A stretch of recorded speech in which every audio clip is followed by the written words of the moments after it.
Sema Mtume sallallahu alaihi wasallam juu ya haya ambayo yanaendelea kutokea duniani kwa sasa. Hasa pale Venezuela, Marekani kumchukua rais yule bwana Maduro.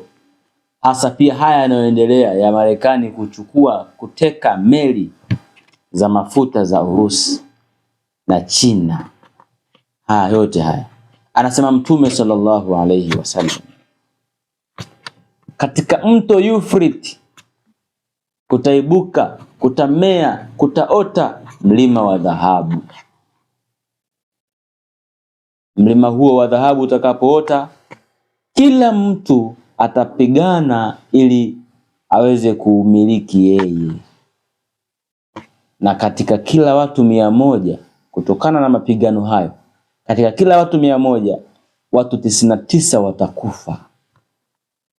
Kila mmoja atasema mimi ndiye ningeliweza kuumiliki mlima huu, lakini haitofanikiwa, isipokuwa mauaji yatakuwa ni mengi, yatakithiri sana kutokana na watu kung'ang'ania kumiliki mlima huu. Mtume sallallahu alaihi wasallam akamalizia akasema, onyo, muumini yeyote haruhusiwi kuupigania mlima huo, ajitenge na kupigania mlima huo. Ndugu zangu, Mtume anazungumza haya miaka zaidi ya 1400 iliyopita.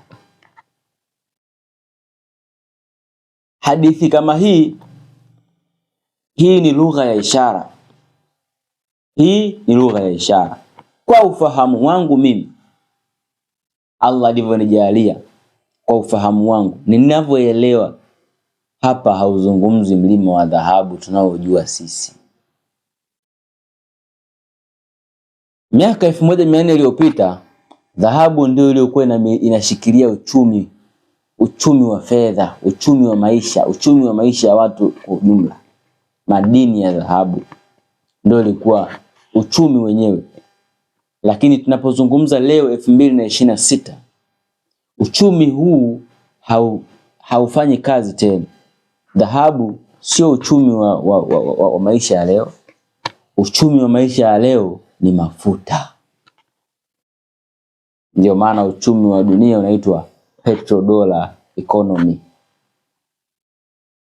Sasa alipozungumza haya miaka 1400 iliyopita, kama kuna mlima wa dhahabu utaibuka katika mto Euphrates, alikuwa anamaanisha kuna kitu chenye thamani sawa na dhahabu kitakachopatikana katika mto huu wa Euphrates.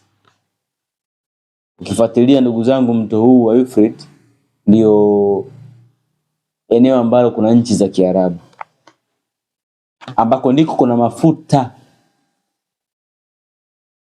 Ndipo kuna mafuta.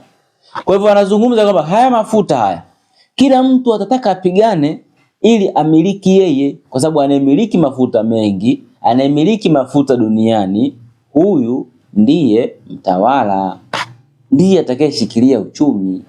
Kama leo Marekani inafahamika kama ni super power kwa sababu yenyewe ndio inayo control mafuta.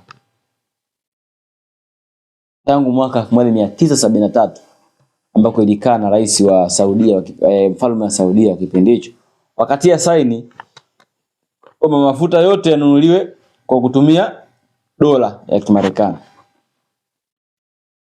Ndio maana mpaka leo Marekani anajiona ni super power, ana nguvu. Sasa kinachoendelea, watu wanapambana kuyamiliki mafuta.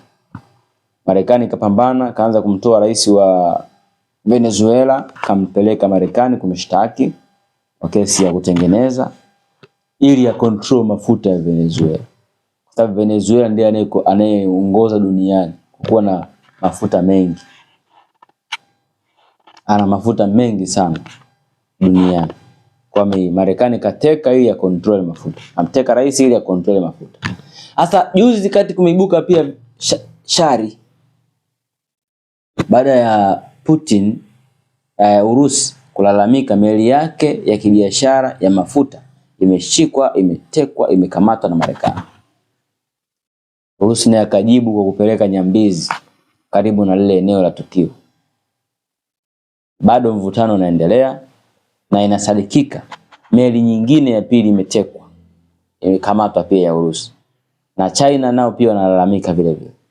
Haya yote yatawapelekea watu kwenye vita, vita ambayo Mtume anasema itapelekea watu wengi mno kufa, mpaka akasema katika watu 100 katika watu 100 mtu mmoja atasalimika, 99 watakufa. Hii ndio kauli ya Mtume sallallahu alaihi wasallam. Kwa hivyo mvutano huu ambao bado mshindi hajapatikana saizi, utapelekea watu kwenye vita. Na vita hiyo kila siku naizungumza. Mtume kaitaja kama ni malhamal kubra, vita kubwa. Sisi tunaiita vita kuu ya 3 ya dunia. Sio muda, inaweza ikashika tamati kutokana na mivutano ambayo inaendelea kwa sasa. Muda si mrefu. Mtume anasema muumini hapaswi kujihusisha na kupigania hivyo. Kwa hiyo sisi waumini hatupaswi kupambana kupigania hayo. Tujitenge, tusubiri muda mchache sana baada ya vita kupiganwa, safari ya waumini itashika tamati. Atakuja Imamu al-Mahdi, atakuja Masihi ibn Maryam, na sisi tutakuwa tuna nguvu tena inshallah. Kwa hivyo ndugu zangu, haya kwa leo yanatosha. Nafikiri inshallah vipindi vingine vinakuja. Allah tupe tawfik, tutaendelea kwa pamoja inshallah. Assalamu alaikum warahmatullahi wabarakatuh.